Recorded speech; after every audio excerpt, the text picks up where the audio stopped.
Blessed, நல்லா brother. இருக்குது. Blessed. Plus very good. நல்லா இருக்கிறீங்க, சந்தோஷம், ஹாப்பி. Okay, good. நம்ம இன்னைக்கு என்ன டாபிக் பேசணும்னு நான் நினைச்சேன்னா அது கிட்டத்தட்ட சிஸ்டர் ஆல்மோஸ்ட் பிரைஸ் அண்ட் வர்ஷிப்லேயே டச் பண்ணிட்டாங்க. Amen. Thank you, Jesus. ஆண்டவருக்கு நன்றி. So Thank you. ஸ்பெஷலாக உங்ககிட்ட அதை பற்றி தான் பேச சொல்றார், வேற ஒன்றும் கிடையாது. Praise lord. Praise the Lord. Okay, ஒரு சின்ன கேள்வி. எதற்காக இயேசு கிறிஸ்துவை பின்பற்றுகிறீர்கள்? ஒரு செகண்ட், சும்மா உதட்ட சொல்றது, உள்ளத்தின் ஆழத்திலிருந்து உண்மையை சொல்லணும். எதற்காக இயேசு கிறிஸ்துவை பின்பற்றுகிறீர்கள்?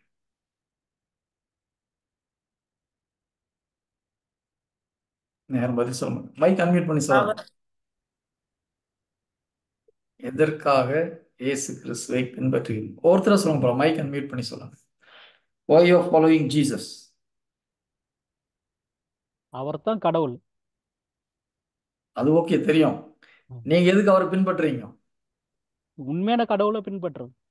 எதுக்காக பின்பற்றுறீங்க? ஏன்னா என்ன உருவாக்கினார் அவர். அது ஓகே. எதற்காக இயேசு கிறிஸ்துவை பின்பற்றுகிறீர்கள்? அவரை நான் அதிகமா அன்பு செய்யறதுனால நானும் அன்பு செய்யறேன். அதுக்குதான் பின்பற்றுறீங்களா? வேற எதுவும் கிடையாது சிஸ்டர். சந்திக்கப்படுறதுக்காகவும் பாதுகாப்புக்காகவும், தேவைகள் சந்திக்கப்படுறது பாதுகாப்புக்காக. இப்பதான் உண்மையா பேசுறீங்க. எங்கள் பாதுகாப்புக்காக, எங்கள் தேவைகள் சந்திக்கப்பட. இப்பதான் உண்மை வருது. சொல்லுங்க சோஃபியா சிஸ்டர். நிலையான வாழ்வு பெற பிரதர். நிலையான வாழ்வு பெற. Very good, very good. Price the Lord. Okay, சரி. இயேசு கிறிஸ்துவை பலவிதமான மக்கள் பலவித நோக்கத்துக்காக பின்பற்றினாங்க இல்லையா? ஒரு சிலர் நோய்கள் குணமாவதற்காக பல மைல் தூரம் கடந்து வந்து இயேசு கிறிஸ்துட்ட வந்தாங்க, ஆண்டவர் குணப்படுத்துவார்னு சொல்லிட்டு. இன்றும் பல மக்கள் இங்கே வந்து வேளாங்கண்ணிக்கு போதில் முக்கியமாக நிறைய பேர் பார்த்தீங்கன்னா நோய் குணமாகிறதுக்கு, வீட்டில் உள்ள பிரச்சனை குணமாகிறதுக்கு, சரியாகிறதுக்கு, கடன் பிரச்சனை தீர்றதுக்கு இல்லையா, இல்லை பிள்ளை பொண்ணுக்கு இல்லை பையனுக்கு திருமணம் ஆகலைன்னா அதுக்காக வேளாங்கண்ணில் போய் நின்றுட்டு போகிறாங்க. நிறைய பேர் கடவுள்கிட்ட போகிறது எதுக்காக? தங்களுடைய பிரச்சனைகளுக்கு ஒரு வழி கிடைக்கும். அதுதான் உண்மை. ஓகே, ஏசு கிறிஸ்து ஏதாவது தேவைக்காக என்கிட்ட வராதிங்கன்னு சொல்லவே இல்லை இல்லையா? முதல்ல வரும்போது தேவைகளுக்காக வருகிற மக்களை கடவுள் அவருடைய தேவைகளை சந்திக்கிறார். ஆனா கடைசி வரைக்கும் அதே லெவலில் இருந்துட்டு இருக்கக்கூடாது. அதுதான் கடவுளுக்கு கஷ்டமா இருக்குது. நிறைய நேரத்தில் கிறிஸ்தவர்கள் 10 வயசு 15 வயசு 20 வயசுல ஏதோ தேவைகளுக்காக போறோம். ஆனா கடைசி வரைக்கும் 60 70 வயசு ஆகும்போது என்ன பண்றோம்? தேவைகள் ஸ்டாப் ஆகிறதே இல்லை. அது ஜீசஸ்க்கு ஒரு கஷ்டமா இருக்குமா இருக்காதான்? கேள்வி நாம் ஏசு கிறிஸ்துவிடம் ஏதாவது கிடைக்கும்னு போறோமா, இல்லை ஏசு கிறிஸ்து போதும்னு போறோமா? நீங்க யோசித்து பார்த்துக்கோங்க, என்கிட்ட பதில் சொல்ல வேண்டாம். ஏசு கிறிஸ்துவிடம் ஏதாவது கிடைக்கும்னு அவரை பின்பற்றுறோமா, இல்லை ஏசு கிறிஸ்து போதும்னு போறோமா? Are you follow Jesus expecting something, or you are following Jesus just because he saved you, you love him? உங்களை நரகத்துல இருந்து காத்தா நிறைவாழ்வுக்காக அவர்கிட்ட போறோமா, இல்லை இந்த உலக தேவைக்காக அவர்கிட்ட போறோமா? பைபிள் சொல்லுது, இந்த உலகத்தின் தேவைக்காக இயேசு கிறிஸ்துவை நீ பின்பற்றினால் உன்னை விட பரிதாபமான மனுஷன் இந்த உலகத்தில் யாரும் கிடையாதுன்னு சொல்லு இல்லையா? உன்னுடைய தேவைகளுக்காக இயேசு கிறிஸ்துவை நீ பின்னால போனீங்கன்னா உன்னை விட பரிதாபமான மனிதன், எவ்வளவு ஒரு பயங்கரமான ஒரு வார்த்தை பாருங்க. உன்னை விட பரிதாபத்துக்குரிய மனிதன் யாரும் கிடையாது. எஸ், நம்முடைய தேவைகள் சில நேரத்தில் போறது தப்பு நான் சொல்லவே இல்லை, ஜீசஸ் சொல்லலை. ஆனா ஒவ்வொரு நாளும் தேவைக்கு போனோம்னா என்ன அர்த்தம்? நம்ம ஏசு கிறிஸ்துவை இந்த உலக காரியத்துக்காக பயன்படுத்துகிறோம். ஏசு கிறிஸ்து இந்த உலகத்துல உட்கார்ந்து நீ நிம்மதியா கடைசி வரைக்கும் சந்தோஷமா இருந்துட்டு போறதுக்காக வரல அவர். சில நேரத்தில் நம்ம ஜீசஸ் எதுக்கு வந்தான்றதை மறந்து போறோம். ஜீசஸ் நிறை வாழ்வை கொடுக்க வந்தா, நான் இல்லைன்னு சொல்லலை, நிலை வாழ்வையும் கொடுக்க வந்தார். ஆனா முக்கியத்துவம் என்ன எது கொடுக்க சொன்னாரு? பரலோக ராஜ்யத்தை தேட சொன்னார். மத்தேயு 6:33 பரலோக ராஜ்யத்தை தேடுங்க. உங்களுடைய ஃபோக்கஸ் எங்க இருக்குது? உன்னுடைய சொத்து எங்க இருக்குதோ உன்னுடைய உள்ளமும் அங்குதான் இருக்கும்னாரு. இப்போ நம்முடைய எண்ணம் ஃபுல்லா பரலோகத்தை குறிச்சு இருந்ததுன்னா நமக்கு மேல சொத்து இருக்குன்னு அர்த்தம். ஒன்றும் இல்லை, நம்ம ஜெபத்துல எவ்வளோ நேரம் பரலோக ராஜ்யத்தை குறித்து மக்களுக்காக, மக்களுடைய துன்பத்துக்காக, பல ஆத்மாக்கள் கடவுளுக்குள்ள வரணும்னு ஜெபிக்கிறோம். எவ்வளவு நேரம் நம்முடைய தேவைகளுக்காக ஜெபிக்கிறோம்? யோசித்து பாருங்க பார்க்கலாம். ஒரு அரை மணி நேரம் இல்லை 1 மணி நேரம் ஜெபிச்சோன்னா அதுல எத்தனை ஜெப விண்ணப்பங்கள் நமக்காக, நம்முடைய குடும்பத்துக்காக, நம்முடைய பிள்ளைகளுக்காக, நம்முடைய பெற்றோர்களுக்காக இருக்குது? எத்தனை ஜெபம் மற்றவர்களுக்காக நாம் ஜெபிக்கிறோம்? அதே சொல்லும் நம்முடைய உள்ள எங்க இருக்கு, நம்முடைய சொத்து எங்க இருக்குன்னு சொல்லிட்டு. நம்முடைய சொத்து இந்த உலக சார்பா இருந்ததுன்னா நம்ம ஜெபம் காட்டி கொடுக்கும். ஜெபம், ஏன்னா உங்களுக்கும் கடவுளுக்கும் உள்ள இது இல்லையா, வெளியில யாருக்கும் தெரியாது. உங்க உள்ளத்துல என்ன தேவையோ அதுதான் நம்ம ஜெபிக்கிறோம் இல்லையா? ஸோ உங்க ஜெபத்துல எவ்வளவு நேரம் உங்களுக்காக ஜெபிக்கிறீர்கள்? யோசித்து பாருங்கப்பா. உண்மையிலே நம்முடைய சொத்து எங்க இருக்குன்னு தெரியும். உங்களுடைய எண்ணங்களில் எவ்வளவு நேரம் நீங்க பரலோகத்தை குறித்து யோசிச்சுட்டு இருக்கீங்க, இயேசு கிறிஸ்து பற்றி யோசிச்சுட்டு இருக்கிறீங்க? எவ்வளவு நேரம் இந்த உலக காரியங்களை குறித்து யோசித்து கொண்டிருக்கிறோம், உலக பிரச்சனைகளை குறித்து யோசித்து கொண்டிருக்கிறோம்? நம்ம அதிகமா அந்த உலகத்தை குறித்து யோசிச்சுட்டு இருக்கோம், நம்முடைய குடும்பத்தை குறித்து யோசிச்சுட்டு இருக்கோம், வேலையை குறித்தும் எதிர்காலத்தை குறித்து நம்ம யோசிச்சுட்டு இருந்தோம்னா நம்முடைய சொத்து பரலோகத்துல இல்லைன்னு அர்த்தம். Praise the Lord. Hallelujah. யாருமே சொல்ல மாட்டேங்கிறீங்க. Praise the Lord. Praise the Lord. Praise the Lord, brother. Okay. யோவான் 6வது அதிகாரம் தான் அது. உங்கள் சொத்து எங்கு உண்டோ உங்கள் இருதயமும் அப்படிதான் இருக்கும்.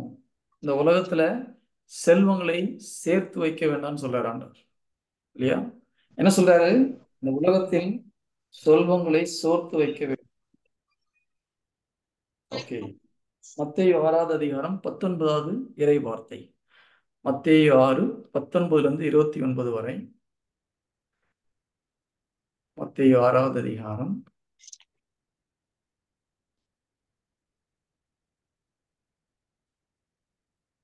19-21 வரைக்குள்ள வசனம். மண்ணுலகில் உங்களுக்கென செல்வத்தை சேமித்து வைக்க வேண்டாம். இங்கே பூச்சியும் துருவும் அழித்துவிடும், திருடரும் அதை கண்ணமிட்டு திருடுவர். இல்லையா? என்ன சொல்றாரு? இங்க செல்வத்தை சேர்த்து வைக்க வேண்டாம்ன்றாரு. இதுல புரிஞ்சுக்கிறதுக்கு ஏதாவது கஷ்டமா இருக்குதா? மண்ணுலகில் உங்களுக்கென செல்வத்தை சேமித்து வைக்க வேண்டாம், இதுக்கு ஏதாவது விளக்கம் கொடுக்கணுமா? இந்த வார்த்தைக்கு ஏதாவது விளக்கம் கொடுக்கணுமா? மண்ணுலகில் உங்களுக்கென செல்வத்தை சேமித்து வைக்க வேண்டாம். இந்த ஒரு வார்த்தையை படிச்சுட்டு நிறைய புனிதர்கள் என்ன பண்ணாங்க?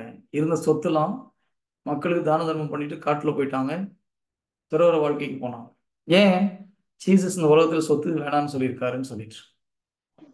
இப்போ நம்ம உடனே எல்லாத்தையும் வித்துட்டு போக சொல்ல உங்களை, இருந்தாலும் எந்த அளவுக்கு உங்க கையில பணம் அதிகமாகுதோ அந்த அளவுக்கு ஜீசஸை நெருங்கிறது கஷ்டம்.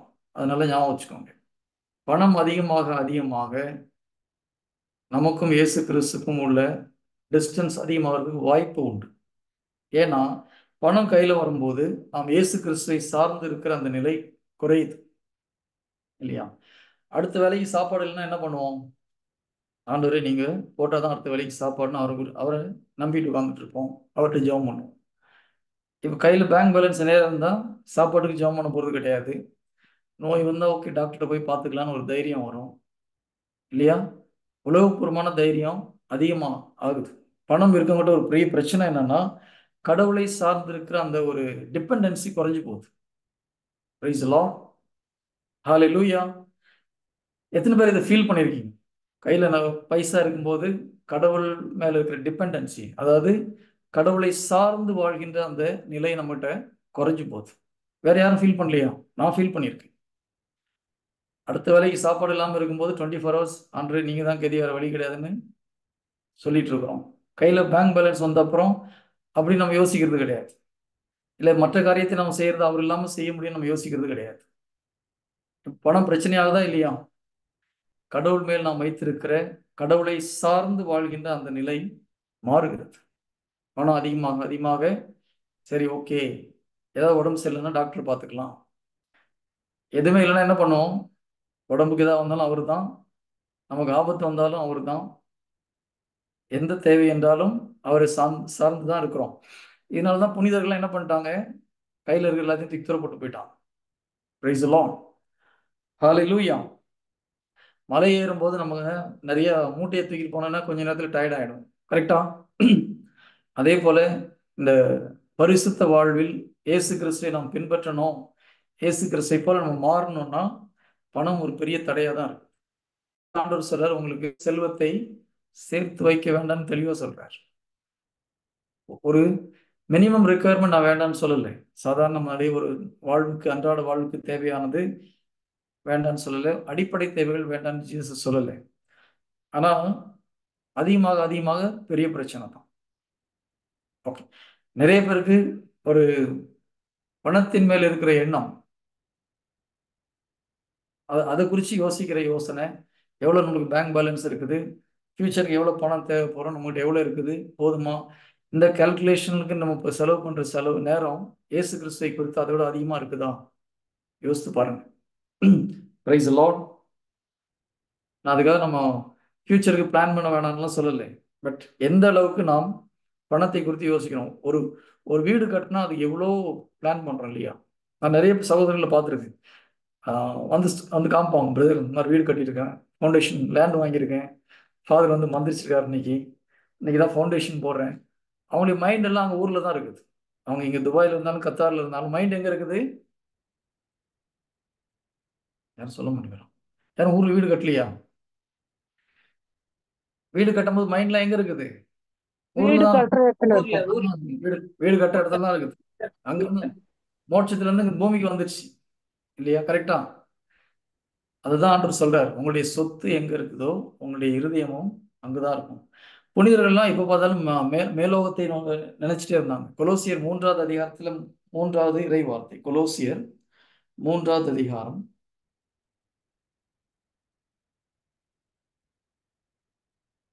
1-3 இறை வார்த்தை. யாராவது படிங்க பார்க்கலாம். கொலோசியர் 3வது அதிகாரம் 1 முதல் 3வது இறை வார்த்தை. நீங்கள் கிறிஸ்துவோடு உயிர் பெற்று எழுந்தவர்களானால் மேலுலகு சார்ந்தவற்றை நாடுங்கள். அங்கு கிறிஸ்து கடவுளின் வலப்பக்கத்தில் அமர்ந்திருக்கிறார். இவ்வுலகு சார்ந்தவை பற்றி அல்ல, மேலுலகு சார்ந்தவை பற்றியே எண்ணுங்கள். ஏனெனில் நீங்கள் கிறிஸ்துவோடு விட்டீர்கள். உங்கள் வாழ்வு அவரோடு இணைந்து கடவுளிடம் மறைந்து இருக்கிறது. ஆமென். நீங்கள் கிறிஸ்துவோடு உயிர் பெற்று எழுந்தவர்களானால் மேலுலகு சார்ந்தவை பற்றி நாடுங்கள். நீங்க கிறிஸ்துவோடு உயிர்த்தெழலன்னா கீழுலகு பற்றி நாடுங்கள். அதுக்கு என்ன அர்த்தம்? நீங்கள் கிறிஸ்துவோடு உயிர்த்தெழுந்துட்டீங்களா? எத்தனை பேர் கிறிஸ்துவோடு உயிர்த்தெழுந்து? ஒருத்தர் தான் இது வரைக்கும், 2 பேர். மற்ற எல்லாம் கிறிஸ்துவோடு உயிர்த்தெழுந்திருக்கீங்களா? அப்படின்னா என்ன பிரதர்னு முதல்ல தெரியணும் இல்லையா? கிறிஸ்துவோடு உயிர்த்தெழுதல்னா என்ன அர்த்தம்? சரி, நம்ம ஞானஸ்தானத்துக்கு டெஃபினேஷன் அதுதான். இயேசு கிறிஸ்து இறந்தது போல நாம் பாவத்துக்கு மரித்து இயேசு கிறிஸ்துவோடு இணைந்து இறந்தோமெனில் அவர் உயிர்த்தெழுது போல நாமும் அவரோடு சேர்ந்து உயிர்த்தெழுவோம். ரோமர் 6வது அதிகாரத்துல 5-6 இறை வார்த்தையில பார்த்தோம்னா, ஓகே, அதையும் பார்த்துடலாம். ரோமர் 6வது அதிகாரம் ஞானஸ்தானத்துக்கு டெஃபினேஷன் அதுதான். ரோமர் 6வது அதிகாரம் 5வது இறை வார்த்தை. அவர் இறந்தது போலவே, இயேசு கிறிஸ்து இறந்தது போலவே நாமும் அவரோடு ஒன்றித்து இறந்தோமெனில் அவர் உயிர்த்தெழுந்தது போலவே நாமும் அவரோடு ஒன்றித்து உயிர்த்தெழுவோம். 4வது வார்த்தை பார்த்தீங்கன்னா, இறந்த கிறிஸ்துவை மாட்சி மிகுந்த தந்தை உயிர்த்தெழ செய்தார். அவ்வாறு நாமும் புது வாழ்வு பெற்றவர்களாய் வாழும்படி திருமுழுக்கின் வழியாய் அவரோடு அடக்கம் செய்யப்பட்டோம். அவன் திருமுழுக்குள்ள என்ன நடக்குது? இயேசு கிறிஸ்துவோடு நாம் அடக்கம் செய்யப்படுகிறோம். நாம் பாவத்துக்கு மரித்து நீதிக்காக உயிர்த்தெழுகிறோம். உண்மையிலே நம்ம பாவத்துக்கு மறிக்கணும்னா நம்ம சுயத்துக்கு மறிக்கணும். நாம் சுயத்துக்கு எப்பொழுது மறிக்கிறோமோ, எனக்கு எதுவும் தேவையில்லை, ஜீசஸ் போதும். நிறைய இடத்துல நம்ம வாயில சொல்றோம் இல்லையா, ஆண்டவரே நீங்க போதாப்பா, வேற ஒண்ணும் வேண்டாம் ஆண்டவரே, சொல்றோமா சொல்லியா? எல்லாம் பொய். அவருக்கு தெரியுமா தெரியாதான்? நம்ம சொல்றதெல்லாம் பொய்ன்னு அவருக்கு தெரியுமா தெரியாதா? நிறைய நேரம் என்ன சொல்றோம், ஆண்டவர் எல்லாத்தையும் ஒப்பு கொடுத்துட்டான், ஆண்டவரே எல்லாம் பேங்க்ல இருக்கிற பேலன்ஸ் அப்படியே தான் இருக்குது. சொல்றது என்னது, எல்லாத்தையும் ஒப்பு கொடுத்துட்டேன், பாவத்தெல்லாம் ஒப்பு கொடுத்துட்டான் ஆண்டவரே. ஜீசஸ்க்கு பிடிக்காத ஒரு விஷயம் அவர்கிட்ட போய் சொல்றது இல்லையா? பொய்யின் தகப்பன் யாரு? பொய்யின் தகப்பன் யாரு? அழகை. Very good. பிரைஸ் சாத்தான். எல்லாம். இப்போ நம்ம கேர்ஃபுல்லா இருக்கணும். நிறைய பேர் ஜீசஸ்ட நிறைய அள்ளி தெளிக்கிறீங்க. ஆண்டவரே எல்லாத்தையும் கொடுத்துட்டேன், உங்க அன்பு செய்யற ஆண்டவரே நீங்க போதும்ப்பா. அதெல்லாம் இங்க இருந்து வருது, வாயில இருந்து வருது இல்லையா? உண்மையில நம்ம இயேசு கிறிஸ்துவை அன்பு செஞ்சா என்ன செய்வோம்? இயேசு கிறிஸ்துவை அன்பு செஞ்சா என்ன பண்ணுவோம்? ஆண்டு பைபிள் தெளிவா சொல்லுது. உண்மை இயேசு கிறிஸ்துவை அன்பு செய்பவர்கள் அவருடைய கட்டளைகளை கடைபிடிப்பார்கள். ஃபர்ஸ்ட் இல்லையா? உண்மையிலே நாம் இயேசு கிறிஸ்துவை அன்பு செய்தால் அவருடைய கட்டளைகளை கடைபிடிப்போம். அவனுடைய கட்டளையை கடைபிடிக்கலைன்னா அவர் மேல நமக்கு அன்பு இல்லைன்னு அர்த்தம். அப்ப நம்ம கட்டளையை கடைபிடிக்காம ஐ லவ் யூன்னு சொன்னா போய் சொல்றோம். Price the Lord. Praise the Lord. Jesus நம்ம பேசும்போது யோசித்து பேசணும். உண்மையிலே அன்பு செய்யலைன்னா சொல்லணும் ஆண்டவர்கிட்ட, ஆண்டவரே நான் ஒழுங்கா அன்பு செய்யல, அது கற்றுக் கொடுங்க அல்லது என்னை சரி பண்ணுங்கன்னு சொல்லி ஒப்பு கொடுக்கணும். அதை விட்டு ஆண்டவரே அன்பு செய்கிறேன், உயிரை கொடுப்போம் ஆண்டவரே. பேதுரு சொன்ன மாதிரி சொல்றோம் நிறைய நேரத்தில். பேதுரு சொன்னார் இல்லையா, இவங்க எல்லாம் விட்டுட்டு போனாலும் நான் உண்மை விட்டு ஓட மாட்டேன். கடைசியில் 3 முறை மறுதளிச்சார். இயேசு கிறிஸ்து உயிர் தெழுந்து பேதுரு வந்து முதல் கேள்வி என்ன கேட்டாரு? சீமோனின் மகன் பேதுருவே, என்னை நீ அன்பு செய்கிறாயா? ஏன்? வாயில ரொம்ப பேசினார் அவர். கரெக்டா? ரொம்ப பேசினாரா இல்லையா? அவர் ஆண்டவரே நான் உண்மை விட்டு போக மாட்டேன்னு சொல்லியிருந்தா பிரச்சனை இல்லை, இவர்கள் எல்லோரும் போனாலும் நான் உண்மை விட்டு போக மாட்டேன்னாரு. அதுதான் இன்னும் பிரச்சனை. நம்மளும் சில நேரத்தில் அப்படிதான், ஆண்டவரே உயிரே போனாலும் நம்ம விட்டு போக மாட்டேன் ஆண்டவரே, நீங்க போதும்ப்பா. சரி, ஏசு கிறிஸ்துவை நம்ம அந்த அளவுக்கு அன்பு செஞ்சோன்னா பாவம் செய்ய மாட்டோம். First very very important thing, நம்முடைய எண்ணம் எல்லாம் மேலதான் இருக்கும், பரலோகத்துல தான் இருக்கும். பூமியை பற்றி நம்ம யோசிக்க மாட்டோம். இதெல்லாம் நம்ம செய்யறோமான்னு பார்க்கணும். நம்முடைய சிந்தனை எவ்வளவு நேரம் பரலோகத்தை குறித்து இருக்கிறது, நரகத்துக்கு போற மக்களை குறித்து இருக்கிறது. ஐயோ நரகத்துக்கு ஒப்பனம் போயிடக்கூடாது, அப்படி ஒரு வாஞ்சை நமக்குள்ள இருந்ததுன்னா கடவுளை பின்பற்றுவதில் அர்த்தம் இருக்கு. இயேசு கிறிஸ்து மக்கள் பின்பற்றினாங்க. 3 நாட்கள் சாப்பிடாம கொள்ளாம உட்காந்து இறை வார்த்தையை கேட்டாங்க. கடவுளுக்கு சந்தோஷமா இருந்ததா இல்லையா? சந்தோஷமா இருந்திருக்கும் இல்லையா? 3 நாட்கள் பைபிள் அப்படிதானே சொல்லுது. இரவும் பகலும் உட்காந்து இறை வார்த்தையை கேட்கிறாங்க.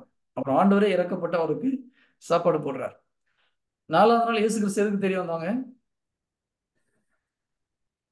அது வரைக்கும் வார்த்தை போதுன்னு இருந்த மக்கள் ஃப்ரீயா சாப்பாடு கிடைச்சோன்னு என்ன பண்றாங்க? சாப்பாடுக்காக தேடி வராங்க. சாப்பாடு கிடைக்கும் தான் தெரியும். யோவான் 6வது அதிகாரம் 26 வசனத்துல ஜீசஸ்க்கு ரொம்ப கஷ்டமாயி போச்சு. நீங்க அற்புதங்கள் அடையாளங்களை பார்த்ததுனால வரல, உணவு கிடைத்ததுனால் என்னை பின்பற்றி வருகிறீர்கள்னு கேட்கிறார், சொல்றாரு. நீங்க மொத்த பைபிள்ல பாத்தீங்கன்னா ஏசு கிறிஸ்து மக்களை கடிந்து கொள்ற இடம் இந்த ஒரு இடம் தான். மற்ற எந்த இடத்துலயும் மக்களை அவர் கடிந்து கொள்வது கிடையாது, சீடங்களை கடிந்து கொள்றார். ஆனா இந்த இடத்துல யோவான் 6வது அதிகாரம் 26வது இறை வார்த்தை. யோவான் 6:26.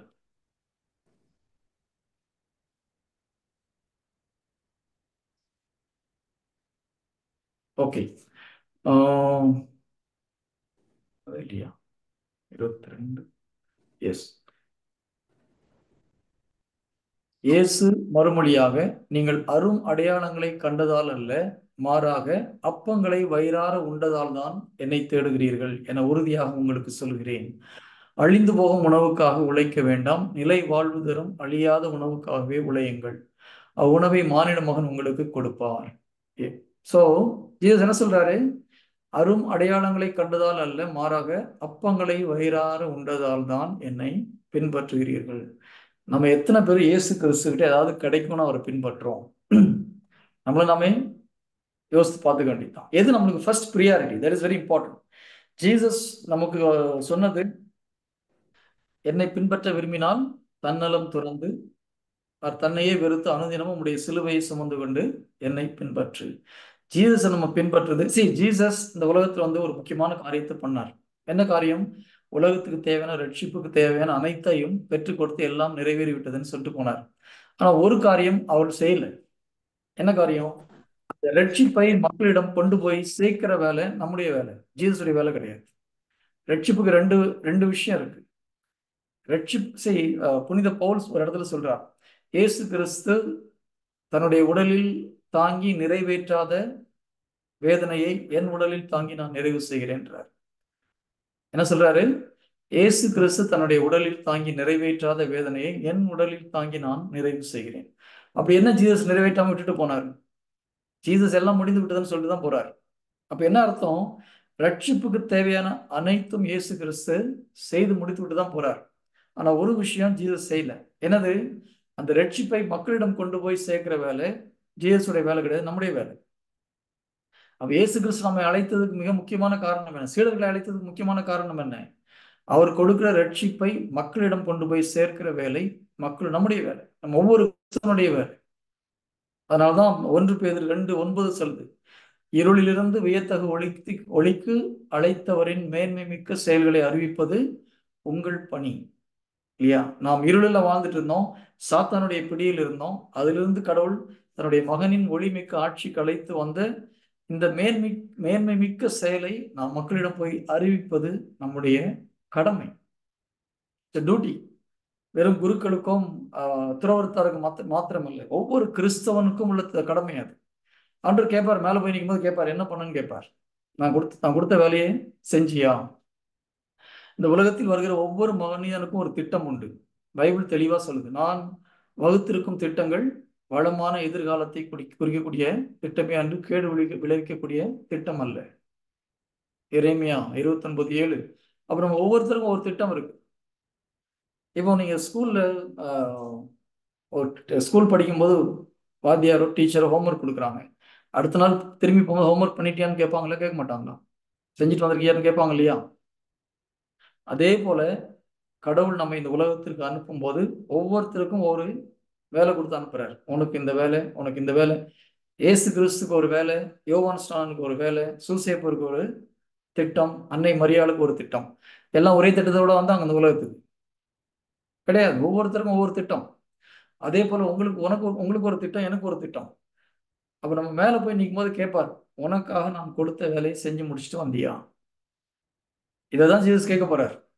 நீ இது பண்ணி அது பண்ணியான்னு கேட்கல, நான் உனக்கு கொடுத்த வேலையை செஞ்சியா?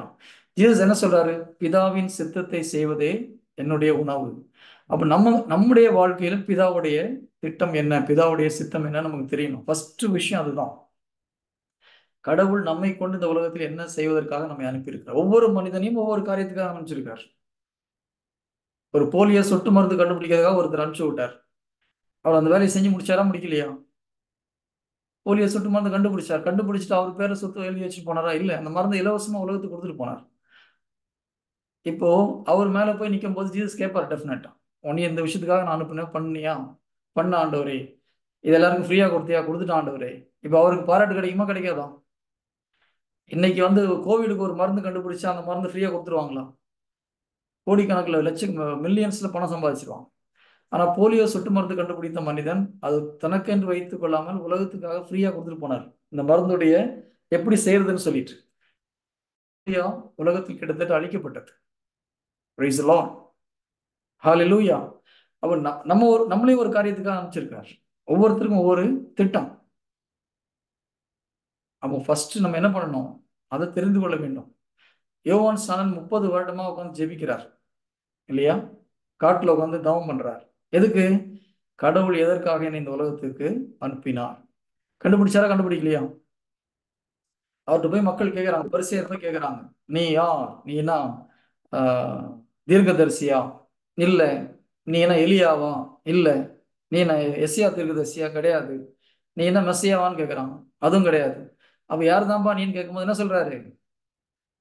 எஸ்யா தீர்க்கதரிசி சொன்னாரு, பாலைவனத்தில் ஒரு குரல் ஒலிக்கும் அப்படின்னு சொன்ன மனுஷன் தான். எவ்வளவு தெளிவா தெரியுது பாருங்க அவருக்கு. எதற்காக இந்த உலகத்திற்கு நான் வந்திருக்கிறேன், என்ன செய்யணும், ஆண்டவருடைய வழியை ஆயத்தம் செய்வதற்காக நான் வந்திருக்கிறேன். அவர் தான் ஜீசஸ் யாருன்னு சொல்லி இந்த உலகத்துக்கு அறிமுகப்படுத்துறார். இதோ இவரே மெஸ்ஸியா, செம்மறி, உலகத்தின் பாவத்தை போக்குற தேவ ஆட்டுக்குட்டின்னு மக்களுக்கு கம்ப்ளீட் கிளியரா அவர் யார் சொல்லி கொடுத்தது? ஆண்டவர்கிட்ட உட்காந்து கேட்கிறார், ஆண்டவரே நான் யாரு, என்னுடைய வேலை என்ன? அப்போ அவருக்கு தெளிவா தெரியுது, உன்னுடைய வேலை ஜீசஸ் வரும்போது ஜீசஸ் இந்த உலகத்துக்கு இன்ட்ரோடியூஸ் பண்ணணும். இன்ட்ரோடியூஸ் பண்ணாரா? பண்ணலையா? பண்ணார். வேற என்ன பண்ண ஆண்டவரே, அவருக்காக போய் சாட்சி சொல்லணும், அப்புறம் அதோட வேலை முடிஞ்சு போச்சு, நேரம் வந்துரு. அவர் பாருங்க, ஒரு 6 மாசம் தான் ஊழியம் பண்ணார். ஆனா இயேசு கிறிஸ்து வாயிலிருந்து ஒரு மிகப்பெரிய ஒரு சர்டிபிகேட் வாங்குறார். என்ன சர்டிபிகேட்? பெண்ணின் வயிற்றில் பிறந்தவர்கள் யோவானை விட பெரியவன் யாரும் கிடையாது. எப்பேற்பட்ட ஒரு சான்றிதழ் இல்லையா? ஜீசஸ் கடவுள் வாயிலிருந்து ஒரு சர்டிபிகேட். இவனோட கிரேட்டர் யாரும் கிடையாது. நம்மளை பார்த்து என்ன சொல்லுவார்? கேட்பார், எதுக்கு அனுப்புனு தெரியுமாப்பா? நம்ம என்ன பதில் சொல்லுவோம்? தெரியல ஆண்டவரே. இல்ல ஆண்டவரே. எத்தனை பேருக்கு தைரியமா எதுக்கு இந்த உலகத்துக்கு நான் அனுப்புனு தெரியுமான்னு கிடைத்தது? எனக்கு இது தெரியும் ஆண்டவரேன்னு சொல்ல முடியுமா? முதல்ல அது தெரியணும் நமக்கு, எதற்காக ஆண்டவர் நம்ம இந்த உலகத்திற்கு அனுப்பினார். ஒவ்வொருத்தருக்கும் ஒரு வேலை கொடுத்துருக்காரு, இந்த வேலையை செஞ்சுட்டு போவான். மாதாவுக்கு என்ன வேலை கொடுத்து அனுப்பிச்சாரு? கடவுளின் மகனை பத்திரமா பாதுகாத்து கல்வாரி வரைக்கும் போய் சேர்க்கிற வரைக்கும் கூட இருக்கணும். அவர் மோட்சத்துக்கு வந்த அப்புறமும் சீடர்களை நீங்க தான் பாதுகாக்கணும்னு சொல்லி அனுப்பிச்சு விட்டார். மாதா பண்ணாங்களா பண்ணலையா? தொட்டுள் முதல் கல்வாரி வரை, சுடுகாடு வரை எல்லாம் முடிச்சு கடைசியில சீடர்களுக்கும் பாதுகாப்பு, அவர்களை வழி நடத்துதான் அன்னை மரியாள் செஞ்சாங்க. சூசேப்பருக்கு என்ன வேலை? என் பிள்ளை கொஞ்சம் பெரிய பையன் ஆகிற வரைக்கும் நீ தான் பத்திரமா பார்த்துக்கணும், மாதாவையும் பார்த்துக்கணும், மாதா பக்கத்துல போகக்கூடாது, சகோதரி போல மரியாதையை ட்ரீட் பண்ண. கடவுளுடைய திட்டம் தெரியலன்னா சூசேப்பர் தப்பு பண்ணிருக்க மாட்டாரா? அவருக்கு தெளிவா தெரிந்தது, தன்னுடைய கடவுளுடைய திட்டம் தன்னுடைய வாழ்க்கையில் என்னன்னு தெளிவா தெரிஞ்சது, அதை கரெக்டா ஃபாலோ பண்ணார். Price the Lord. நம்ம கடவுளுடைய திட்டம் தெரியலன்னா நிறைய தப்பு பண்ணுவோம். அவர் நமக்கு ஒரு விஷயத்துக்காக அனுப்பியிருப்பார், நம்ம கண்ட வேலையை செஞ்சுட்டு உட்காந்துட்டு. அப்போ ஃபர்ஸ்ட் நம்ம வாழ்க்கையில் கடவுள் எதற்காக நம்ம இந்த உலகத்திற்கு அனுப்பினார்னு தெரியணும், அதை நம்ம செய்யணும். அவர் சொன்ன அவருடைய சித்தத்தை செய்வதுதான் நம்முடைய தலையாய கடமை. அதனாலதான் சென்ட் பால் சொல்றாரு, நான் நல்லதொரு போராட்டத்தை போராடினேன், என்னுடைய விசுவாசத்தை காத்து கொண்டேன், எனக்காக வைத்திருக்கிற பரிசை பெற்றுக்கொள்ள போறேன்றார். ஏன்? சென்ட் பாலுக்கு தெளிவா தெரிஞ்சது எதற்காக இந்த உலகத்திற்கு வந்தான். எப்போ? ஏசு கிறிஸ்து அழைக்கிற வரைக்கும் அவருக்கு தெரியல.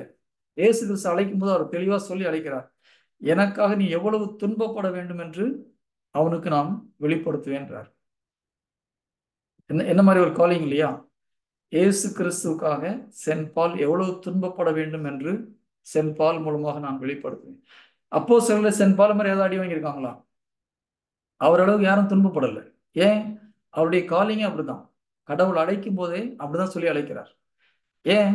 திருச்சபையை அவர் மாதிரி துன்புறுத்துறது யாரும் கிடையாது. எந்த அப்போஸ்தலனும் திருச்சபையை துன்புறுத்தலை. அவர் திருச்சபையை துன்புறுத்தினாலும் ஆண்டவர் எப்படி கூப்பிடுறாரு அவரை? எனக்காக எவ்வளவு துன்பப்பட வேண்டும் என்று அவனுக்கு நான் காண்பிப்பேன். பழி கிடையாது. அவருடைய காலிங் இஸ் லைக் தட். பாருங்க, எந்த அளவுக்கு திருச்சபையை துன்புறுத்தினாரோ அதை விட 1000 மடங்கு திருச்சபைக்காக உயிரை கொடுத்தார். பல முறை அவர் அடி வாங்குறார், போட்டு தண்ணியில மூழ்கி போகுது, உயிர் போற நிலைமையில ஆண்டவர் காப்பாத்துறார். பாம்பு கடிக்கிறது, தூக்கி தூர போட்டு தைரியமா போறார். எத்தனையோ முறை சாட்டையால் அடிக்கிறாங்க. ஒரு ஊர்ல போயிட்டு அடிச்சு அவர் செத்து போயிட்டாருன்னு சொல்லி தூக்கி தூர போட்டு வராங்க, டெட் பாடின்னு போட்டு வராங்க. காலையில எழுந்து மறுபடியும் ப்ரீச் பண்றார், ஆண்டவர் எழுப்பி விடுறார். ஸோ நமக்கு நம்முடைய காலிங் என்னன்னு தெரியணும், எதற்காக கடவுள் நம்மை இந்த உலகத்திற்கு அனுப்பினார். Price the Lord. 1 கொரிந்தியர் 9வது அதிகாரம் 24 இருந்து படிக்கலாம். இது ரொம்ப முக்கியம். ஓகே, நான் ஒரு 10 மினிட்ஸ் எக்ஸ்ட்ரா எடுத்துக்கிறேன். 1 கொரிந்தியர் 9வது அதிகாரம் 23 1 கொரிந்தியர் 9வது அதிகாரம்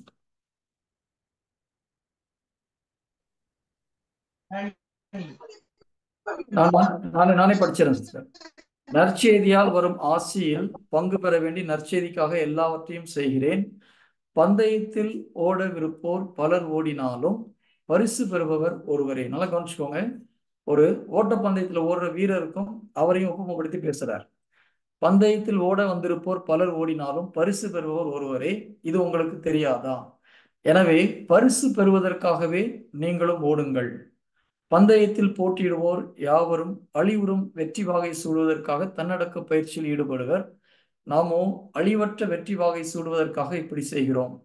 நான் குறிக்கோள் இன்றி ஓடுவோரை போல ஓட மாட்டேன், காற்றை குத்துவரை போல குத்து சண்டை இடமாட்டேன்.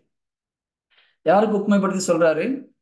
ஒரு ரன்னிங் ரேஸ் ஓடுற ஒரு வீரருக்கும் தனக்கும் ஒப்புமைப்படுத்தி சொல்றார். உலகப்பூர்வமான ஒரு காரியம் ஓட்டப்பந்தயம் ஓடுறது இல்லையா? ஸோ ஓட்டப்பந்தயம் ஓடுற மாதிரி நானும் என்னுடைய ஸ்பிரிச்சுவல் ஓட்டப்பந்தயத்தில் ஓடிட்டு இருக்கேன். இது ஓட்டப்பந்தயம் ஓடுறவங்க எதுக்கு ஓடுறாங்க? சும்மா டைம் பாசிங் ஓடுறாங்களா? காம்படிஷனில் ஓடுறவங்க, போட்டியில் ஓடுறவங்க பரிசு பெறுவதற்காக ஓடுறாங்க. அதே போல ஆன்மீக வாழ்க்கையில் ஈடுபடுறவங்களும் பரிசு பெறுவதற்காக ஓடணும். எப்படி ஒரு ஓட்டப்பந்தயத்தில் எல்லாருக்கும் பரிசு கொடுக்க போறது இல்லை, ஃபர்ஸ்ட் வரவங்களுக்கு தான் கொடுப்பாங்க இல்லையா, ஃபர்ஸ்ட் செகண்ட் தேர்ட். அப்போ நீங்கள் ஆன்மீக வாழ்க்கையில் ஓடும்போது, ஆன்மீக பயணத்தில் ஓடும்போது பரிசு பெறதுக்காக ஓடுற மாதிரி ஓடணும். நான் ஃபர்ஸ்ட் வரணும். நம்ம உலகப்பூர்வமான விஷயத்துல ஃபர்ஸ்ட் வரணும்னு ஆசைப்படுறோம், ஆன்மீக விஷயத்துல ஃபர்ஸ்ட் வரணும்னு ஆசைப்படுறோமா? ஆனா புனித சின்ன பேர் என்ன சொல்றாரு? ஆன்மீக காரியத்தில் நீ பரிசு பெறதுக்காக ஓடுன்றார். கரெக்டா? ஒருத்தர் 10 நாள் ஃபாஸ்டிங் இருந்து ஜெபிச்சார்.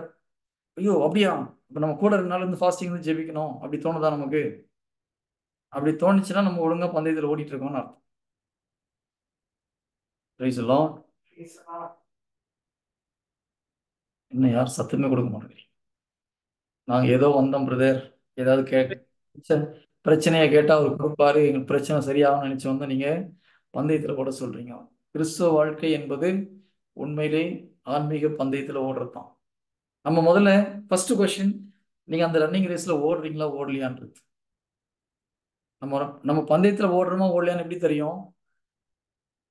அவர் சென்ட் பால் தெளிவா சொல்ல, நான் குறிக்கோள் என்று ஓட மாட்டேன். ஒருத்தர் ரன்னிங் ரேஸ் ஓடுறாங்கன்னா எங்க ஃபினிஷிங் லைன் தெரியுமா தெரியாதா? எதை நோக்கி ஓடணும்னு தெரியும் இல்லையா?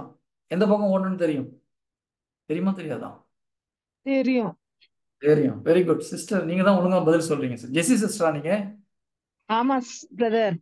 ஓகே, பிரைஸ்ல பேர் வேற மாதிரி இருந்தது, நம்ம வாய்ஸ் புரியுது. ஓ எங்க வீட்டுக்கார phone. Very good very good. அப்போ பந்தயத்துல ஓடுற மாதிரி நம்மளுக்கு எவ்வளவு ஃபர்ஸ்ட் நம்மளுக்கு குறிக்கோளோட ஓடணும். குறிக்கோளோட இயேசு கிறிஸ்துவ ஃபாலோ பண்ணணும். உலகப்பூர்வமான காரியத்துக்கு இயேசு கிறிஸ்துவ ஃபாலோ பண்ணணும். நம்ம அவரோட இந்த உலகத்தில் நம்மை விட இறங்கத்தக்கவர் யாரும் இல்லைன்னு சொல்றார். அப்போ நம்ம பரலோகத்தை நோக்கி ஓட வேண்டும். பரலோகத்துல ஓடும்போது மற்றவங்களோட நல்லா ஓடணும். கில்பர்ட் பிரதர் மாதிரி இருந்தா போதும்னு ஆசைப்படாதீங்க. இயேசு கிறிஸ்து மாதிரி ஆகணும்னு ஓடுங்க. கில்பர்ட் பிரதரே ஸ்லோவா ஓடிட்டு இருக்கேன்னு நினைச்சிட்டு இருக்கிறேன். நம்ம ஃபாஸ்டா ஓடணும். இந்த ஸ்பீடு பத்தாது இல்லையா? நமக்கு என்ன வேலை வைத்திருக்கிறாரோ அந்த வேலையை நாம் உயிர் மூச்சு முடியறதுக்குள்ள செஞ்சு முடிச்சுட்டு போகணும். நம்ம அடிக்கடி கேட்கணும், ஆண்டவரே நான் ஓடுற டைரக்ஷன் சரியா, ஓடுற டைரக்ஷன் சரியானு கேட்கணும், ஓடுற ஸ்பீடு கரெக்டானு கேட்கணும். ரெண்டும் முக்கியம். குறிப்பிட்ட வேகத்தில் குறிப்பிட்ட டைரக்ஷன்ல ஓடினாதான் நம்ம போய் சேர வேண்டிய இடத்துக்கு சேர முடியும். Price the Lord. என்ன மாதிரி சொல்லுவோம், ஒரு மாதிரி ஆச்சரியமா பார்த்துட்டு இருக்கிறேன். நான் சொல்றது கரெக்டா? மேல போய் நிற்கும்போது ஜீசஸ் கேட்பார், எப்பா அவனுக்கு கொடுத்த இந்த வேலையை கொடுத்து அமிச்சேன்னு நீ என்ன வேலை செஞ்சுட்டு வந்திருக்குன்னு கேட்பார். கட்டாயம் கேட்பார். எப்படி ஒரு டீச்சர் வந்து நம்ம ஹோம்ஒர்க் கொடுத்தா கேட்பாங்க இல்லையா? டீச்சர் ஒரு ஹோம்ஒர்க் கொடுத்துருக்காங்கன்னு வச்சுக்கோங்க, நீங்க வேற ஏதோ செஞ்சுட்டு வந்தா டீச்சர் சந்தோஷப்படுவாங்களா? பண்ண மாட்டாங்க, அவங்க சொன்னது செய்யணும். ஆமா. இப்போ உங்க ஆபீஸ்ல உனக்கு ஒரு வேலை வச்சிருக்காங்க, நீ அதை விட்டு வேற ஒரு வேலை செஞ்சுட்டு இருந்தா உங்க மேனேஜர் சும்மா இருப்பாரா? சும்மா இருக்க மாட்டாரு. அப்ப முதல்ல நம்மளுக்கு என்ன வேலைன்றது தெரியணும். அந்த வேலையை அவர் குறித்த நேரத்துக்குள்ள செஞ்சு முடிக்கணும். ஜீசஸ் பாருங்க, அவரு கானாவூர் கல்யாணம் ஸ்டார்டிங்ல இருந்து சொல்றாரு, என்னுடைய நேரம் இன்னும் வரவில்லை. அப்புறம் கொஞ்ச நாள் கழிச்சு என் நேரம் நெருங்கி வந்து கொண்டு இருக்கிறது, என் நேரம் பக்கத்துல வந்துடுச்சு, நேரம் வந்துடுச்சுன்றார். என்னது நேரம்? அவருடைய மரணம். அவர் ஸ்டார்டிங்ல தன்னுடைய மரணத்தை கண்முன்னால் வச்சு அந்த மரணத்துக்கு முன்பாக என்னென்னலாம் செஞ்சு முடிக்கணுமோ அதெல்லாம் செஞ்சு முடிச்சுட்டு பினிஷ் பண்ணிட்டு போறார். கிறிஸ்தவ வாழ்க்கை என்பது அதுதான். அப்ப நமக்கு வச்சிருக்கிற ஓட்டத்துல நம்ம மரணம் வருவதற்கு முன்பாக எல்லாத்தையும் செஞ்சு முடிக்கணும். அப்ப என்ன செய்யணும் நமக்கு தெரியணும் இல்லையா? அதை கேட்கணும், அன்ற என்ன செய்யணும். ஓகே, ஒருத்தருக்கு ஒரு வேலை, ஒரு சிலருக்கு நற்செய்தி அறிவிக்கிற வேலை, ஒரு சிலருக்கு அவங்களுக்கு உதவி செய்யற வேலையா இருக்கலாம். சிஸ்டர் பிரைஸ் அண்ட் வொர்ஷிப் இதெல்லாம் சொன்னாங்க. ஒருத்தருக்கு இன்டர்செஷனா இருக்கலாம், ஒருத்தருக்கு பண உதவி கொடுத்து தாங்குற வேலையா இருக்கலாம். ஒவ்வொருத்தருக்கும் ஒவ்வொரு விதமான ஒரு வேலை. அவங்களுக்கு என்ன தாளந்து கொடுத்துருக்காரோ, என்ன திட்டம் வைத்திருக்கிறாரோ அதை நம்ம செய்யணும். இப்போ மேலே போய் நிற்கும் போது கடவுள் அதை தான் கேட்பார், எப்பா அவன் இந்த விஷயத்துக்காக நான் செஞ்சுட்டு வந்தேன்னு சொல்லி. அப்போ நாங்கள் போய்ட்டு எனக்கு தெரியாதான்றேன்னு சொல்ல முடியாது. அதை தெரிந்து கொள்வது நம்முடைய கடமை. பைபிள் ரோமர் 12வது அதிகாரம் 2வது வசனம் சொல்லுது. 1:2 பார்த்தீங்கன்னா, சகோதரர்களே உங்களுடைய உடலை தூய உயிருள்ள பரிசுத்த பலியாக ஒப்படையுங்கள். அடுத்தது என்ன சொல்றாரு? அப்பொழுது உங்களுடைய உள்ளம் புதுப்பிக்க பெற்று மாற்றம் அடைவதாக. அப்பொழுது எது நல்லது, எது கெட்டது, எது உகந்தது, அப்படின்னு தெரியும் உங்களுக்கு. கடவுளுடைய திட்டம் உங்களுக்கு வெளிப்படுத்தப்படும். கடவுள் உங்களுக்கு என்ன பிளான் வச்சிருக்காருன்னு வெளிப்படுத்தப்படும். நம்முடைய சிந்தனை புதுப்பிக்கப்படும் பொழுது கொஞ்சம் கொஞ்சமா நம்முடைய வாழ்க்கையில் கடவுள் என்ன செய்ய செய்ய விரும்புகிறார்ன்றது நமக்கு தெரியும். அதை செய்யணும். Price the Lord. இதெல்லாம் செய்யணும்னா இந்த உலகத்து மேல நமக்கு ஆசை பாசம் உட்காந்துட்டு இருந்தோம்னா முடியாது. நம்முடைய மனசுல குழந்தைங்க குடும்பம் இதுல அதிக நேரம் உட்காந்து கவலைப்பட்டு உட்காந்துட்டு இருக்கக்கூடாது, யோசிச்சுட்டு உட்காந்துட்டு இருக்கக்கூடாது. பைபிள் தெளிவா ஜீசஸ் சொல்றார் பைபிள்ல, பரலோக ராஜ்யத்தை தேடுங்கள், இதெல்லாம் உங்களுக்கு சேர்த்து கொடுக்கப்படும். இல்லையா? அதுக்காக நம்ம குடும்பத்தை பார்க்க வேணாம், குழந்தைங்களை பார்க்க வேணாம்னு சொல்ல. நம்முடைய ஃபோக்கஸ் இயேசு கிறிஸ்துவாக இருந்தால், இயேசு கிறிஸ்துவை பிரியப்படுத்துவதாக இருந்தால், அவருடைய கட்டளைகளை கடைபிடிப்பதாக இருந்தால் மற்றையெல்லாம் ஆட்டோமேட்டிக்காக ஈஸியாக நடக்கும். நம்ம என்ன பண்றோம், கிட்டத்தட்ட நம்முடைய வாழ்க்கையில 95% நம்முடைய சொந்த பிரச்சனைக்கு தான் ஃபோக்கஸ் பண்றோம். பிரச்சனை ஒரு நாள் முடியாது. நீங்க உங்க சொந்த பிரச்சனையை ஃபோக்கஸ் பண்ணீங்கன்னா பிரச்சனை நீங்க கடைசி மூச்சு இருக்கிற வரைக்கும் முடிய போறது கிடையாது. ஆனா இயேசு கிறிஸ்துவை நீங்கள் ஃபோக்கஸ் பண்ணீங்கன்னா உங்க பிரச்சனை ஆட்டோமேட்டிக்கா கடவுள் பார்த்துக் கொள்வார். பைபிள் அப்படிதான் சொல்லுது இல்லையா? உன் கவலை எல்லாம் என்னிடம் விட்டு விடு சொல்றதா சொல்லலையா? 1 பேதுரு 5:7 உங்கள் மேல் கவலை கொண்டதில்லை. உங்கள் கவலை எல்லாம் அவரிடம் விட்டு விடுங்கள், அவர் உங்கள் மேல் அக்கறையாக இருக்கிறார். அப்ப நம்ம கவலையெல்லாம் அவர் கையில கொடுத்துட்டு நம்மளால நிம்மதியா இருக்க முடியும். அவர்கிட்ட கொடுத்துட்டு நம்ம நிம்மதியா இருக்கணும்னா நம்மளுக்கு நம்பிக்கை, அவர் மேல் நம்பிக்கை இருந்தால் தான் இருக்க முடியும். நிறைய பேர் அப்பா என் கவலையெல்லாம் உங்கள்கிட்ட கொடுத்துறேன்னு சொல்றோம், அடுத்த செகண்ட் மறுபடியும் கவலைப்படுறோம். அதுக்கு பேர் நம்பிக்கை கிடையாது. கஷ்டத்தை கொடுத்துட்டேன்னு சொன்னா அதுக்கப்புறம் பேசாம தைரியமா இருக்கணும். Price the Lord. அப்ப நம்ம கவலையை ஒப்பு கொடுத்துட்டேன்னு சொல்லிட்டு கவலைப்படாம இருக்க முடிஞ்சாதான் நம்பிக்கை. எங்க கம்பெனில ஒரு பெரிய ப்ராப்ளம் ஒரு 2 வாரத்துக்கு மேல வந்தது. அது நாங்க ஒரு 2 வருடத்துக்கு முன்பாக எடுத்த ஒரு சாஃப்ட்வேர் வந்து அவர் தப்பா ரெஜிஸ்டர் பண்ணிட்டாங்க அப்படின்னு சொல்லிட்டு. இப்போ அந்த கம்பெனிலேருந்து எங்களுக்கு ஒரு லீகல் லெட்டர் வந்தது. இதை ஒரு வாரத்துக்குள்ள சால்வ் பண்ண உங்க கம்பெனி மேலே லீகல் ஆக்ஷன் எடுப்போம் அப்படின்னு சொல்லி. லீகல் ஆக்ஷன்னா கிட்டத்தட்ட 2 மில்லியன் திரம்ஸ் எங்க கம்பெனி கொடுக்கணும். அதுக்கு நான் தான் இன்சார்ஜ். அந்த இதுக்கு சைன் பண்ணேன். 2 மில்லியன்னா நம்ம ஊர் பணத்துக்கு எத்தனையோ 4-5 கோடி ஆகும், கோடி அதோட ஜாஸ்தி ஆகும்னு நினைக்கிறேன். ஸோ என்ன பண்றது, என்ன மரிய சொல்லுவோம், என்ன பண்ணோம்? அப்புறம் சைன் பண்ண நான் தான் இன்சார்ஜ். அதுக்கு என்ன பண்ணலாம்? ஐயோ ஐயோன்னு புலம்பிட்டு உட்காந்துருக்க முடியுமா? எந்தெந்த கம்பெனியை கான்டாக்ட் பண்ணோம், எங்களுக்கு சப்ளையர் எல்லாம் பேசணும், எல்லாம் பண்ணோம். அதுக்கு அடுத்த நாள் நைட்டு உட்காந்து ஜாப் பண்ண, ஆண்டவரே இதெல்லாம் நான் செய்ய வேண்டிய வேலையை செஞ்சுட்டேன், இதுக்கப்புறம் நான் இந்த கவலையை உங்க கையில ஒப்படைச்சிடுறேன், இதுக்கப்புறம் நான் இதை பற்றி கவலைப்பட மாட்டேன். இப்ப நம்ம வாயில சொல்லி ஒப்பு கொடுக்குறோம், அந்த தாட் வருமா வராதா? திரும்பி வரும். அங்கதான் நம்ம நம்பிக்கையை ஃபைட் பண்ணணும். அப்ப சிந்தனை வரும்போது என்ன பண்ணணும், மறுபடியும் இந்த வார்த்தையை நம்ம அறிக்கை பண்ணணும். ஆண்டவர்கிட்ட நான் ஒப்பு கொடுத்தேன்னா சாத்தான ஓடிப்போம், இதுக்கப்புறம் நான் திங்க் பண்ணுவேன், ஜீசஸ் பார்த்துப்பார். இப்போ கிட்டத்தட்ட ஒரு 2 வாரம் சில நேரத்தில் மறுபடியும் வரும், நான் அதை துரத்தி விட்டுருவேன். நான் கடவுள் கிருபையில வெள்ளிக்கிழமை அந்த எங்களுக்கு சப்ளை பண்ண கம்பெனி அவங்க கையில இருந்து கிட்டத்தட்ட எவ்வளோ 25 லட்சம் செலவு பண்ணி அந்த ப்ராப்ளத்தை சால்வ் பண்ணி வச்சிருக்காங்க. பிரைஸ் எல்லாம் கரங்களை தட்டி ஆண்டு நன்றி சொல்லுங்க. நன்றி.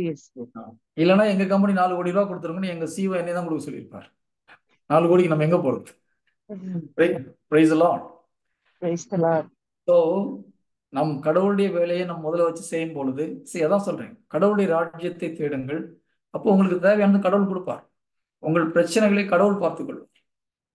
அதே நம்ம கடவுள் பார்த்துக் கொள்வார்னு கொடுக்கும்போது திரும்பி அதை பற்றி கவலைப்படாமல் இருக்கணும். அப்பதான் கடவுள் பார்த்துப்பார். நம்ம கொடுத்துட்டு மறுபடியும் யோசிச்சுட்டு தானே ஜீசஸ் வரமாட்டார். நல்லா ஞாபகம் வச்சுக்கோங்க. நிறைய பேர் ஆண்டவரே என் கவலை உங்கள்கிட்ட கொடுத்துறோன்னு சொல்றோம், திரும்பி கவலைப்படுறோம். அப்படி திரும்பி கவலைப்பட்டீங்கன்னா ஜீசஸ் ஒன்றும் செய்ய மாட்டார். கவலையை ஒப்பு கொடுத்துட்டான்னு சொன்னோம்னா நம்ம அதுக்கப்புறம் கவலைப்படக்கூடாது. டெய்லி அந்த தாட் திரும்பி கொண்டு வருவோம். நம்ம என்ன பண்ணணும், அவனை துரத்தி விடணும். சாத்தானை ஓடிப்போம் அந்த பக்கம். ஜீசஸ்னா கொடுத்துட்டு அவர் பார்த்துப்பார், நான் நம்பிக்கையா இருக்குன்னு சொல்லி நம்ம டிக்ளேர் பண்ணும்போது என்ன ஆகும், ஜீசஸ் உண்மையிலே பார்த்துக் கொள்வார். Praise the Lord. ஹல்லேலூயா. அதனால தயவு செய்து பந்தயத்துல ஓடுற மாதிரி ஓடுங்க. நம்ம ஓடுற ஸ்பீடு போதுமா போதாதான்னு பாருங்க. எனக்கு தெரிஞ்ச நிறைய பேர் ஸ்லோவா ஓடிட்டு இருக்கிறோம். we have to run fast. இந்த வேகம் போதாது. ஆண்டவருக்கு ஹோலி ஸ்பிரிட்டை கேட்கணும், ஆவியானவர் நான் ஓடுற வேகம் ஓகேயா? அவர் தெளிவா சொல்ல, தம்பி நீ ஓடவே ஆரம்பிக்கல, உட்காந்துட்டு தான் இருக்கிறேன்னு சொல்லிட்டு. கரெக்டா? அடுத்து நான் ஓடுற டைரக்ஷன் சரியா? நீங்க சொல்ற பக்கமா ஓடுறேன்னா வேற பக்கம் சொல்லுவார் அவர், நீ ஓடுற பக்கம் சரியில்லைப்பா, நீ பரலோகத்தை பார்த்து ஓட சொன்ன, நீ பூமியை பார்த்துட்டு ஓடிட்டு இருக்கிறேன்னு சொல்லுவார். அப்ப நம்ம பரலோகத்தை பார்த்து கடவுளுடைய பிதாவுடைய சித்தம் நம்முடைய வாழ்க்கையில் என்ன என்பதை பார்த்து நம்ம ஓடணும். அவர் விரும்புகிற ஸ்பீட்ல ஓடணும். அப்போதான் நம்ம மூச்சு நிற்கிறதுக்குள்ள அவர் சொன்ன காரியத்தை செஞ்சு முடிக்க முடியும். இயேசு கிறிஸ்து அப்படிதான் ஓடினார். யோவான் ஸ்நானன் அப்படிதான் ஓடினார். அன்னை மரியாள் அப்படிதான் ஓடினாங்க. ஒவ்வொரு சீடர்களும் அப்படிதான் ஓடினாங்க. கடவுள் அவங்களுடைய வாழ்க்கையில் என்ன திட்டம் வைத்திருந்தார்களோ அதற்காக ஓடினார். நம்ம இந்த உலகத்துல பிள்ளைங்களை படிக்க வைக்கிறதுக்கும் சாப்பாட்டுக்கும் நம்ம ரிட்டையர்மெண்ட்டுக்கும் பணத்துக்காக ஓடிட்டு இருக்கிறோம். இது ஜீசஸை பார்த்து ஓடுற ஓட்டம் கிடையாது. கரெக்டா? நிறைய பேர் எதுக்காக ஓடுறோம்? எனக்கு ஒரு வீடு கட்டினா போதும், பிள்ளைங்களை படிக்க வச்சுட்டா அப்புறம் என் வேலை முடிஞ்சு போச்சு, கடைசியில பென்ஷன் எனக்கு கிடையாது, அதனால கடைசியில் காலத்துல நம்மளுக்கு வயசான காலத்துல பார்த்துக்கிறது ஏதாவது ஒரு பணம் தேவை, இதுக்காக ஓடும். ஜீசஸ் இதுக்காக ஓட சொல்லு. அதனால ஆண்டவர் என்ன சொல்றாரு? அழிந்து போற செல்வத்திற்காக உழைக்காதீங்கன்னு சொல்றாரு. அப்போ சோம்பேறிய வீட்டில் உட்கார சொன்னார்? அப்படி இல்லை. நம்முடைய ப்ரியாரிட்டி, நம்முடைய ஃபோக்கஸ் பரலோக ராஜ்யத்துக்காக ஓடும் போது இதெல்லாம் ஈஸியா நமக்கு அவர் செய்து கொடுப்பார். Praise the Lord. இந்த ஒரு சிந்தனையோடு இதுவரை நம்ம அப்படி இல்லைன்னா ஆண்டவர்கிட்ட மன்னிப்பு கேட்போம். நம்முடைய சிந்தனையில் எதற்கு நாம் முக்கியத்துவம் கொடுத்து ஓடுறோம்? பரலோக ராஜ்யத்துக்கு முக்கியத்துவம் கொடுத்து ஓடுறோமா? இயேசு கிறிஸ்து நம்முடைய வாழ்க்கையில் வச்சிருக்க திட்டத்தை நிறைவேற்றுறதுக்காக ஓடுறோமா? இல்லை நம்ம உலகப்பூர்வமா ஓடிட்டு அதுக்குள்ள தேவைகளுக்காக இயேசு கிறிஸ்து நம்ம பயன்படுத்தி கொள்கிறோமா?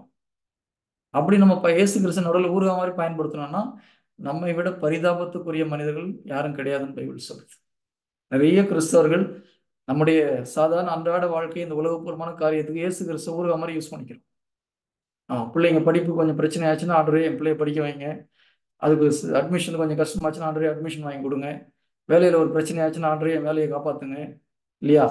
ஏதாவது ஒரு பிரச்சனைனா ஜீசஸ் நம்ம நடுவில் கூப்பிட்டு உலகப்பூர்வமான காரியத்துக்காக இயேசு கிறிஸ்துவை நாம் பயன்படுத்துகிறோம். அது ஜீசஸ்க்கு பிடிக்கல.